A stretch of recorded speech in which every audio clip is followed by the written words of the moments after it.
Welcome Libra, thank you for joining me for your monthly forecast for April for the Sun or the Ascendant. If you've yet to subscribe to my channel, I'd be grateful if you did so now. This month begins with the Sun in the part of your scope that's all to do with relationships. And on the 5th of April there is a new moon. But there's something more than this that's going to be really helping you to interact with others successfully. Because on the first day of the month, Mars, the planet of drive, moves into your sister air sign of Gemini. This is your 9th house. So this is very much to do with exploring, being more adventurous, and shaking up your life and really injecting it with more spontaneity. Now, because the Sun is in your sector of relating, relationships are going to be very important this month. But ironically, your ruling planet, Venus, is in the part of your scope which is very much more to do with being of service to others. It's in the sign of Pisces, and you also have Mercury here too. Now, of course, Mercury last month went through that retrograde, and there may have been some delays around an appointment to do with your health, or perhaps if you applied for a job, you got mixed signals, or some other frustrations around where you're providing support to others. Now, Mercury is going to continue until the 16th in Pisces, and broadly, Venus and Mercury are together. They're not in a conjunction, but I think if you can bring your helpfulness, which is one of your great assets, into your work particularly, and your listening skills, which is coming from the Sun's move, or the Sun's location in Aries, that's definitely going to be a helpful thing for you. Also, you now have Chiron, the planet of healing, is into the sign of Aries too. So if there have been difficult moments for you during the colossally important time that Pluto particularly has been making its way through your sector of emotions, and Uranus since 2010 for 5 months, 2011 full-time until the 6th of March in your sector, or apart from that 5.5 months last year in your sector of relating. If there is improvements to be done around your relating sector, Chiron is certainly going to be helping.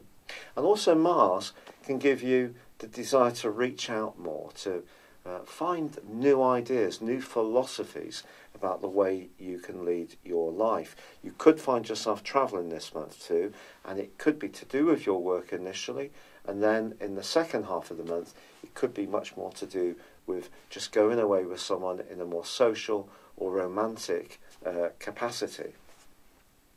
But this is a month when Jupiter, the planet of growth, of expansion, does slam on the brakes itself on the 10th and goes into a retrograde. Now this is going to last for 4 months through to the 11th of August. This is going to take some care because it's in a part of your scope that's to do with your immediate thoughts. So the chit-chat that we all have, text messages, emails, it's known really as the sort of lower thinking, whereas the 9th house is the upper thinking, which is where you now have Mars. So it is going to be important to be cautious about how you interact with people during that 4-month period. It doesn't mean to say that things are going to go manifestly wrong, but it does suggest that when it comes to perhaps thinking about buying a new vehicle or mode of transport, you don't rush into it. You carefully consider all your options. Jupiter retrograde is rather like a giant Mercury retrograde.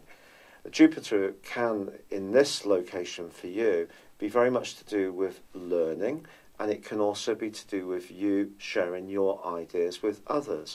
So if you are someone who's involved in technology, or you have your own blog, or you enjoy tweeting, this is an area where perhaps a little more care and caution may be required. But in the second week of this month, Mercury goes into a right angle with Jupiter. Now this is one of those aspects which really urges us all to under-promise, because Jupiter's very much about being upbeat and optimistic. And Mercury in the sign of Pisces is in detriment. So we need to under-promise and over-deliver. But don't put yourself under so much pressure to be a good egg that you feel you have to do what people want, because there is a part of you that can get caught up in being a people pleaser, and you're actually at your best when you're a bit feistier and being a bit more competitive and laying down firmer boundaries, and the sun and that new moon of the 5th will help you to do this. Now by the 16th, Mercury comes out of shadow. If you remember, in March it was in retrograde. In fact, March was a month of probably quite a lot of draining influences for you. But by the 16th, it reaches the point where the retrograde began and then moves into Aries. This is terrific, because if you have been finding it difficult to assert yourself or difficult to get someone to comprehend where you're coming from, Mercury moving into your 7th house will certainly help. But there is a full moon in your sign on the 19th. So if there is a relationship which is not going to plan in the last... from then on, in the last 2 weeks of this month and into the early parts of May, I do think it's possible that in a very extreme case, if the relationship really isn't working for you, you could decide to walk away. Now, on the 20th, the Sun moves into the sign of Taurus, which for you is very much to do with transformation, but it meets up with Uranus, which is laying in wait. This combination for the following 6 days is brilliant if you're an entrepreneurial type of Libran, because it's going to give you lots of brainwaves about how you can approach your longer term finances in a more enlightened way. But it also could see you, again, wanting to break away from any relationship which isn't working for you, and that could be a business one too, because Uranus is about freedom, whereas the 8th house is about commitment. Something may have to give. Then again, perhaps you can find a novel solution to a matter concerning a property application or finance raising that's important to you. But certainly being a bit more original in your approach rather than following the well-trodden path could be an asset to you. But then Mars in the last week of this month goes into a square with Neptune.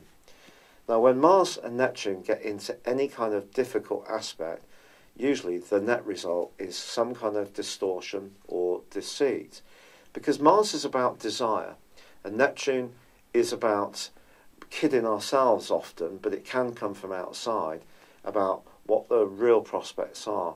So if there is something that captures your imagination in the last week, make sure that you use your usual factual and cerebral qualities to analyse it, and don't get caught up in any emotional responses. However, there are 2 influences I've yet to tell you about that are mightily important, and these are a bit more structural. Now, I mentioned before about Pluto being in your sector of emotions since 2008. Since around about the middle of December 2017, Saturn's been in this area too. At times, it may have meant that there's been a heavy burden around the emotional aspects of your situation, especially if you feel that it's been a case of all give and not so much get. But Saturn is going to be alongside Pluto this month by only a 3-degree margin. This is known as the orb. Now next year, 2020, they're going to be side by side along with Jupiter, which will move at the start of December this year into the sign of Capricorn. But I think this combination suggests that if you're thinking of moving or something needs to evolve around the very foundations of your existence, perhaps to do with family, perhaps to do with who you live with, perhaps to do with a renovation, because that can come through Pluto, something can change but can creak at the same time. It will be interesting how this pans out for you, and of course for me, because my ascendant is in Libra, and at 21 degrees it's being advanced towards by Pluto, and that's a very, very powerful conjunction anyway, Pluto conjunct ascendant. So I'm going to be feeling this particular aspect keenly too.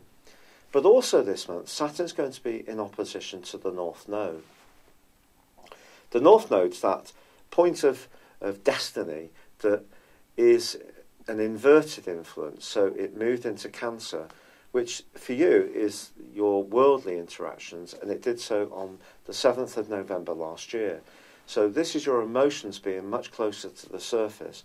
So the changes that are going on at the very foundations of your world in terms of home, family, where you live, who you live with, those need to be tempered against your expectations for how you're going to fit into the wider world. Now, you can be an ambitious sign, you are cardinal, and Mars this month is going to make you that much bolder in your approach to situations. But it's just asking you, this particular opposition between the North Node and also Saturn, to be mindful of the responsibilities, obligations and ambitions you have, and how they are going to impact on you at a more personal and intimate level, because this is really about finding happiness. It is the classic work-life balance issue that you are grappling with here. Then at the end of this month, on the last day, Saturn goes into a 5.5-month retrograde itself, and this is going to be turning backwards, inverting in the sign of Capricorn. So whatever you're doing that's more joyful, Mars, that's more engaging in terms of your relationships with others, the Sun, the new moon, Mercury from the 17th, and your ruler Venus from the 21st moves into Aries, it is going to be important to always be thinking about how this plays out in terms of how you feel. And being a more logical sign, an air sign, it's therefore important to try to grow a deeper understanding of your real motivations, your real needs, especially around security, whether it's physical or emotional. If you've never had a personal horoscope produced based on your time, date and place of birth, or it's a while since you've had one done, why not let me do this for you? If you buy a personal horoscope from me, a character analysis and a 12-month forecast, I'll give you a 30% discount. But the key here, Libra, is that this goes way beyond your zodiac sign. The knowledge this gives you can help you to guide your moves so much more successfully. And furthermore, the forecast includes a prediction technique called directions. This is where I will advance your chart from the day you were born at 1 degree approximately for every year of your life, and compare those positions to your natal birth chart and also moving planets as they are now. I still include transits, a more traditional form of forecasting, in the report, but directions are quite incredible how influential they are. And a big astrological survey that featured in the Astrological Association magazine showed directions are one of the most important forms of forecasting of all. So check it out beneath this video. But for now, thank you for joining me. I'd love it if you would like, or comment. Good luck and goodbye for now. Hello, thank you so much for watching my video. I'd love you to join me at my Horoscope Ace app. You can find this at www.horoscope-ace.com. You can use it through Android, iOS, Apple or Facebook. Check out your ascendant or your moon sign, or download your free birth chart. There's all your favourite videos, plus there are daily, weekly, monthly and yearly horoscopes for general, love, Chinese and Indian astrology. If your passion is tarot, there's my brilliant 3-card money or love tarot readings too. And it's all there at www.horoscope-ace.com. Thank you.